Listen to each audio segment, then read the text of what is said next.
হ্যাঁ, শুরু করো। আচ্ছা, স্যার আমি আসতে পারি? হ্যাঁ, আসুন, আসুন। স্যার বসতে পারি? নিজের সম্বন্ধে বলুন। আহ, নমস্কার স্যার, আমার নাম শান্তনু গাঙ্গুলি। আমি হাওড়া জেলার অন্তর্গত উলুবেড়িয়া থেকে আসছি। আমি 2005 সালে মাধ্যমিক পাশ করি। 2007 সালে আমার উচ্চ মাধ্যমিক সম্পন্ন হয়েছে। এরপর 2011 সালে আমি কলকাতা ইউনিভার্সিটির অন্তর্গত উলুবেড়িয়া কলেজ থেকে গ্রাজুয়েশন পাস করি।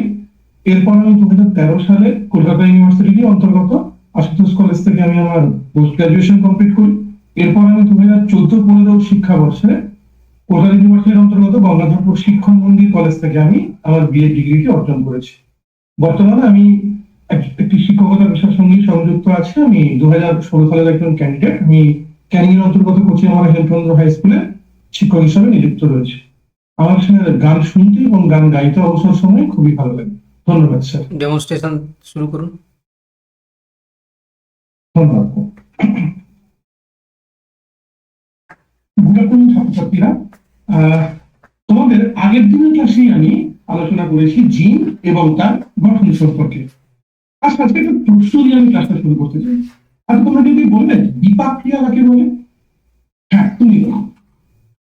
একদম সঠিক বলেছ।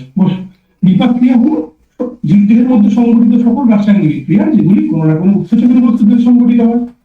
এখন তোমরা কেউ কি জানো উপেরণ কি? জেনে নাও। উপেরণ হলো একগুচ্ছ জিন যারা এই বিভিন্ন উৎসেচকের সংশ্লেষকে নিয়ন্ত্রণ করে থাকে। তাহলে আজকের ক্লাসে আমাদের পাঠ্য কিভাবে ব্যাকটেরিয়া কোষের মধ্যে ল্যাকটোপেরন বিভিন্ন উৎসেচকের সাহায্যে ল্যাকটোজের বিপাককে নিয়ন্ত্রণ করে থাকে। তাহলে আমাদের আজকের পাঠ ল্যাকটোপেরনের কার্য পদ্ধতি। ওকে, ল্যাকটোপেরনের মধ্যে থাকা তিনটি স্ট্রাকচারাল জিন এটা তিনটে উৎসেচকের সংশ্লেষের সঙ্গে সংযুক্ত। একটির নাম হলো বিটা গ্যালাক্টোসাইডেজ, যেটি ল্যাকটোজকে ভেঙে গ্লুকোজ এবং গ্যালাক্টোজে পরিণত করে।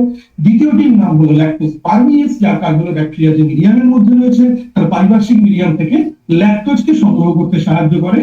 আর তৃতীয়টির নাম হলো বিটা গ্যালাক্টোসাইডেজ ট্রান্স অ্যাসিটাইলেজ, এটি একটি নির্দিষ্ট উদ্দীপক যার নাম হলো অ্যালোল্যাকটোজের সংশ্লেষকে নিশ্চিত করে। তবে মজার জিনিসটা কি জানো? এই তিনটে উৎসেচকের সংশ্লেষ কিন্তু কোষের প্রয়োজনীয়তার উপর ভিত্তি করে নির্মিত হয়। তার মানে কোষের ভিতরে উপস্থিত গ্লুকোজের পরিমাণ এবং একটা ব্যাকটেরিয়া কোষের পারিপার্শ্বিক উপস্থিত ল্যাকটোজের পরিমাণ কিন্তু এই ওপেরনটির সক্রিয়তা বা নিষ্ক্রিয়তাকে নিয়ন্ত্রণ করে। মানে ওপেরনটিকে সুইচ অন বা সুইচ অফ হতে সাহায্য করে। চলো তাহলে আমরা একটুখানি দেখে নিই কিভাবে ল্যাকটোজের অনুপস্থিতিতে এই ওপেরনটি নিষ্ক্রিয় বা সুইচ অফ অবস্থায় থাকে। দেখে নেওয়া যায়। ধরে নাও এটি একটি ডিএনএ স্ট্র্যান্ড। এই ডিএনএ স্ট্র্যান্ডে আগে আমি ল্যাকটোপেরনে উপস্থিত তিনটে স্ট্রাকচারাল জিনের নাম লিখছি, জেড, ওয়াই এবং এ। আর এদিকে আমি লিখছি কিছু রেগুলারি সিকোয়েন্স বা জিন, পি, আই, পি এবং ও। স্ট্রাকচারাল জিন সম্পর্কে আমি বিগত ক্লাসেই তোমাদের অবহিত করেছি। এরা হলো সেই সকল জিন যেগুলো সংশ্লেষিত হয়, ট্রান্সক্রাইবড হয় এবং ট্রান্সলেটেড হয় এবং সক্রিয় পলিপেপটাইড সংশ্লেষ করে থাকে। রেগুলারি সিকোয়েন্স হলো সেই সকল জিন যারা এই স্ট্রাকচারাল জিনগুলোর ট্রান্সক্রিপশনকে নিয়ন্ত্রণ করে থাকে। তার মধ্যে পি হলো প্রোমোটার, অর্থাৎ যাকে আমরা বলি RNA polymerase binding site. I হলো রেগুলেটর জিন, অর্থাৎ যেটা রিপ্লেসার প্রোটিন সংশ্লেষ করে থাকে। আর ও হলো অপারেটর জিন বা সিকোয়েন্স, যেটিকে আমরা রিপ্লেসার প্রোটিনের বাইন্ডিং সাইট হিসেবে বিবেচনা করে থাকি। এই যে প্রোমোটার সাইট আছে, এই প্রোমোটার সাইটে এসে যখন আরএনএ পলিমারেজ এনজাইমটি বা উৎসেচকটি বাইন্ড করে, তখন এটা রেগুলেটর জিনটাকে ট্রান্সক্রাইব করে, ফলে এখানে তৈরি হয় একটি এমআরএনএ। সেই এমআরএনএ থেকে তৈরি হয় একটি রিপ্লেসার প্রোটিন। এই দেখো তার ছবি। এই রিপ্লেসার প্রোটিনের আমরা দুটো সাইট দেখতে পাচ্ছি, দেখো ভালো করে। একদিক থেকে আমরা বলছি ডিএনএ বাইন্ডিং সাইট, আর একদিক থেকে আমরা বলছি ইনডিউসার বাইন্ডিং সাইট বা উদ্দীপক বাইন্ডিং সাইট। এই ডিএনএ বাইন্ডিং সাইটের দ্বারা রিপ্লেসার প্রোটিনটি গিয়ে সংযুক্ত হয়ে যাবে অপারেটর সাইটে। একটু আগেই বলে এলাম অপারেটর সাইটের কাজ কি। হ্যাঁ, ঠিক বলেছো সবাই। আচ্ছা, শান্তনু। বাইন্ডিং এ সাহায্য করে। আচ্ছা, ল্যাক অপেরনকে ইনডিউসিবল অপেরন কেন বলা হয়? স্যার, ল্যাকটোপেরনকে ইনডিউসিবল অপেরন বলা হয় কারণ ল্যাকটোপেরনটা সাধারণ অবস্থায় নেগেটিভ কন্ট্রোলে থাকে, অর্থাৎ নরমালি সুইচ অফ অবস্থায় থাকে। যখন দেখা যায় কোষের মধ্যে গ্লুকোজের পরিমাণটা খুবই কমে যায় এবং পারিপার্শ্বিক পরিবেশের মধ্যে যথেষ্ট পরিমাণে ল্যাকটোজ থাকে, তখন অ্যালোল্যাকটোজ যেটা একটা রিল ইন্ডিউসার হিসেবে কাজ করে, এটি ল্যাক অপারেন্টকে অ্যাক্টিভেট বা সুইচ অন হতে সাহায্য করে। তাহলে যেহেতু ইন্ডিউসারের উপস্থিতিতে অপারেন্টটি অ্যাক্টিভেট হয় বা সুইচ অন হয়, সেই কারণে ল্যাক অপারেন্টকে আমরা ইন্ডিউসিবল অপারেন্ট বলে থাকি। মনোসিস্টোনিক এবং পলিসিস্টোনিক এমআরএনএ এর মধ্যে পার্থক্য কি? পলিসিস্টোনিক এমআরএনএ মূলত যখন একাধিক স্ট্রাকচারাল জিন একটা কমন প্রমোটার শেয়ার করে থাকে, যেটা আমরা দেখতে পারি ইন কেস অফ প্রোক্যারিওট, অর্থাৎ যদি প্রমোটার সাইট যদি আরএনএ পলিমারেজ বাইন্ড করে তবে প্রত্যেকটি জিনই একই সঙ্গে ট্রান্সক্রাইব হবে এবং ট্রান্সলেটেড হবে। কিন্তু উল্টো দিকে আমরা ইউক্যারিওটের ক্ষেত্রে দেখবো যে ইউক্যারিওটের ক্ষেত্রে একটি পার্টিকুলার কোন স্ট্রাকচারাল জিন, যেহেতু আমরা মোর অ্যাডভান্স অর ডেভেলপ, তারা একটাই স্পেসিফিক কোন প্রমোটার শেয়ার করে, অর্থাৎ সেই প্রমোটার সাইটে আরএনএ পলিমারেজের বাইন্ডিং করা মানে ওই নির্দিষ্ট জিনটি কেবলমাত্র ট্রান্সক্রাইব হবে। তো প্রোক্যারিওটের ক্ষেত্রে দেখা যায় পলিসিস্টোনিক মেসেঞ্জার, ইউক্যারিওটের ক্ষেত্রে দেখা যায় মনোসিস্টোনিক মেসেঞ্জার। ট্রিপ্টোফ্যান অপারেন্টের সাথে ল্যাক অপারেন্টের মধ্যে কি পার্থক্য দেখা যায়? ট্রিপ্টোফ্যান অপারেন্ট একটা রিপ্লেসেবল অপারেন্ট, ল্যাক অপারেন্টটা ইনডিউসিবল অপারেন্ট, মানে এটা নরমালি সুইচ অফ অবস্থায় থাকে কিন্তু ইনডিউসারের প্রেজেন্সে এটা অ্যাক্টিভেটেড হয় বা সুইচ অন হয়। অপরদিকে দেখা যায় যেটা ট্রিপ্টোফ্যান অপারেন্ট বা ট্রিপ অপারেন্ট, এটা কিন্তু নরমালি সুইচ অন অবস্থায় থাকে, কিন্তু যখন কোরিপ্রেসার অ্যাকোরিপ্রেসারের সঙ্গে সংযুক্ত হয়ে অ্যাক্টিভ রিপ্রেসার তৈরি হয় তখন দেখা যায় কিন্তু এই অপারেন্টটি সুইচ অফ হয়। ল্যাক অপারেন্টের ক্ষেত্রে আমরা দেখি যে অ্যালোল্যাকটোজটা একটা রিয়েল ইন্ডিউসার হিসেবে কাজ করে, আর ট্রিপ অপারেন্টের ক্ষেত্রে আমরা দেখি ট্রিপ্টোফ্যানটা ইটসেলফ ওটা নিজেই কিন্তু একটা কোরিপ্রেসার হিসেবে কাজ করে থাকে। এছাড়া ল্যাক অপারেন্টটা এটা একটা ক্যাটাবলিক অপারেন্ট, আর ট্রিপ অপারেন্ট এটা একটা anabolic operon. Action, intron, recon, muton এর ডেফিনেশন বলুন। আরেকবার sir. Action, intron, recon, muton এর ডেফিনেশন বলুন। ওকে ওকে স্যার। এক্সন হলো একটা পার্টিকুলার ডিএনএ এর মধ্যে থাকা সেই সকল ফাংশনাল জিন বা সিকোয়েন্স যেগুলো ম্যাচিওর বা প্রসেসড এমআরএনএ এর মধ্যে অ্যাজ এ কম্পোনেন্ট হিসেবে আসে এবং সেগুলোই কিন্তু ট্রান্সলেটেড হয়ে কোনো ফাংশনাল পলিপেপটাইড সিনথেসাইজড হয়। আচ্ছা, ইন্ট্রন হলো পার্ট অফ দ্য ডিএনএ, এটা ডিএনএ এর একটা অংশ। ইন্ট্রন গুলোকে আমরা নন ফাংশনাল বা জাঙ্ক পার্ট হিসেবে বিবেচনা করে থাকি, এর মধ্যে প্রচুর পরিমাণে রিপিটেটিভ ডিএনএ বা রিপিটেটিভ ইউনিটস থাকে নিউক্লিওটাইডসের। এটা কিন্তু ইন কেস অফ ইউক্যারিওট দেখা যায় এটা HNRR এর মধ্যে অব্দি প্রেজেন্ট থাকে, কিন্তু যখন পোস্ট ট্রান্সক্রিপশনাল মডিফিকেশন হয় এটা কিন্তু স্পাইস আউট হয়ে বাদ চলে যায় এবং ম্যাচিওর এর মধ্যে কোনো উপস্থিতি থাকে না। এরপরে মিউটন আর রেকন এটাকে ডিফাইন করেছেন স্যামুয়েল বেঞ্জারসন। উনি ডিএনএ এর বিভিন্ন দৈর্ঘ্যকে ডিফাইন করেছেন এইভাবে, মিউটন হলো একটা পার্ট অফ দ্য ডিএনএ বা লেন্থ অফ দ্য ডিএনএ যে জায়গাটার মধ্যে মিউটেশন হয়, আর রেকন হলো একটা লেন্থ অফ দ্য ডিএনএ বা পার্ট অফ দ্য ডিএনএ যেখানে জেনেটিক রিকম্বিনেশন হয়ে থাকে বা ক্রসিং ওভার। অটোনোমাস এবং স্পেসিফাইড স্পেসিফিকেশন কাকে বলে? অটোনোমাস এন্ড স্পেসিফাইড স্পেসিফিকেশন কাকে বলে?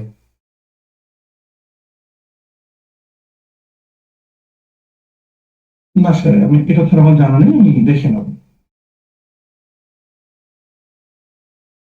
আচ্ছা, হিউম্যান রিপ্রোডাকশনে পলিস্পার্মি কিভাবে প্রিভেন্ট হয়?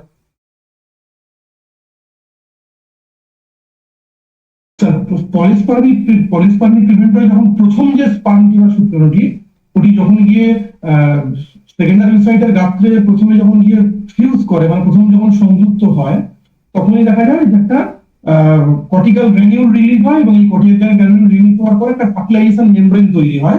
এই ফার্টিলাইজেশন মেমব্রেনটা তৈরি হওয়ার ফলে বাকি যে সকল স্পার্মগুলি আছে সেগুলি কিন্তু এসে আর ওই সেকেন্ডারি সাইটের মেমব্রেনের সঙ্গে সংযুক্ত হতে পারে না। এছাড়াও কিছু পোটেনশিয়াল ডিফারেন্সের চেঞ্জ হয় যাকে আমরা ফার্স্ট ব্লক অফ পলিস্পার্মি বলি। এর ফলেও দেখা যায় বাকি যে স্পার্ম গুলো তারা এই সেকেন্ডারি সাইটের দিকে ধাবিত হচ্ছিল তারা কিন্তু একটা ইলেকট্রিক্যাল শকের ফলে তারা বিপরীত অভিমুখে ধাবিত হতে শুরু করে, ফলে যেটি প্রথম সংযুক্ত হয়েছে সেটি ছাড়া বাকি আর যে স্পার্মগুলি সেগুলোর সংযুক্ত হওয়ার কোনো সুযোগ পায় না, এইভাবেই পলিস্পার্মি প্রিভেন্টেড হয়। FISH ফিশ এটার সম্বন্ধে কিছু বলতে পারবেন? Fish technique. তো এটাকে তো ফ্লুরোসেন্স ইনসিটু হাইব্রিডাইজেশন বলা হয়।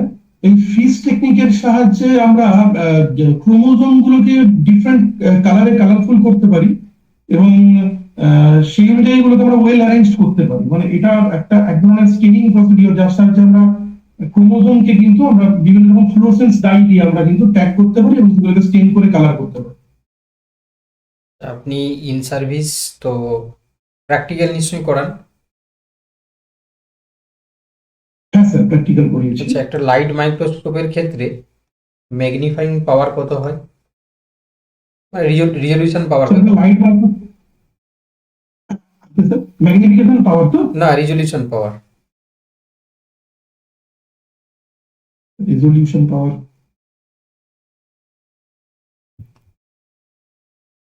না স্যার, আমি ম্যাগনিফিকেশন ভেবেছিলাম, সরি স্যার, আমি এই মুহূর্তে খেয়াল করতে পারছি না। নিউমেরিক্যাল অ্যাপারচার কাকে বলে?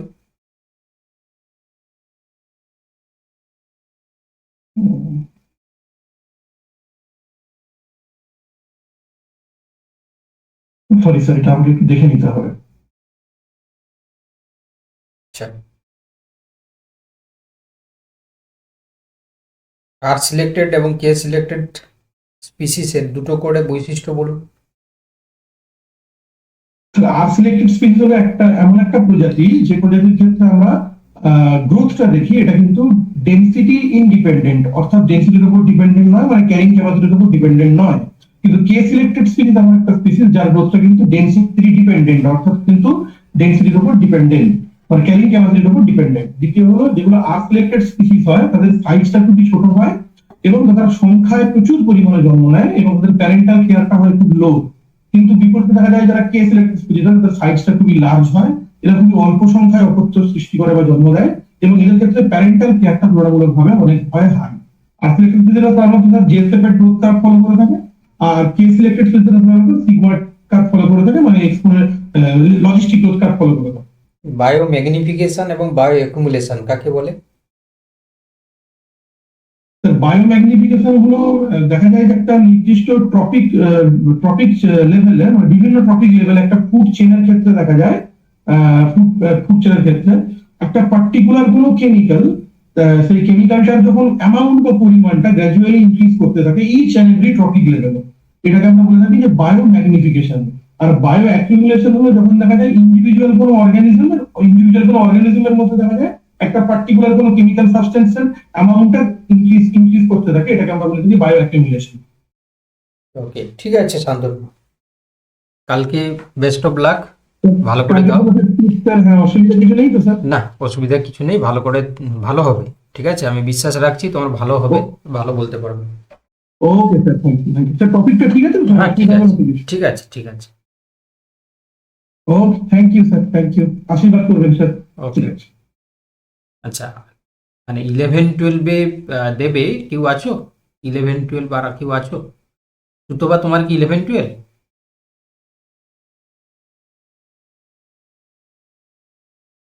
সুতবা তোমার কি 11-12? হ্যাঁ স্যার, আমি বলি। ঠিক আছে, শুরু করো, সেলফ ইন্ট্রোডাকশন দাও। স্যার দেখা যাচ্ছে? দেখা যাচ্ছে, শুরু করো।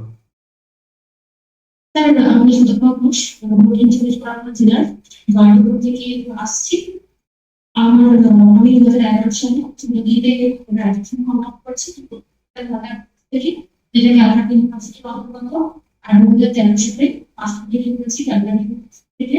আর 2017 থেকে 19 সালে আমি বিএড করেছি Sundarban Ashutosh BEd college for womens থেকে। ধন্যবাদ স্যার। ডেমনস্ট্রেশন শুরু করুন। আজকে আমার পাঠ্য বিষয় হচ্ছে বিএড ইন্টারমিডিয়েট কাল শ্রেণী। স্যার, এই বইটি আমি আদর্শ শ্রেণী বলব ধরে নিয়ে আমার পাঠদান শুরু করছি। ওকে, ওকে। গুড মর্নিং স্টুডেন্ট, তোমরা সবাই কেমন আছো? হ্যাঁ, আমি ভালো আছি। বিগত ক্লাসগুলোতে তোমরা বিএড এর গঠন, বিএড এর অ্যাপ্লিকেশন এগুলো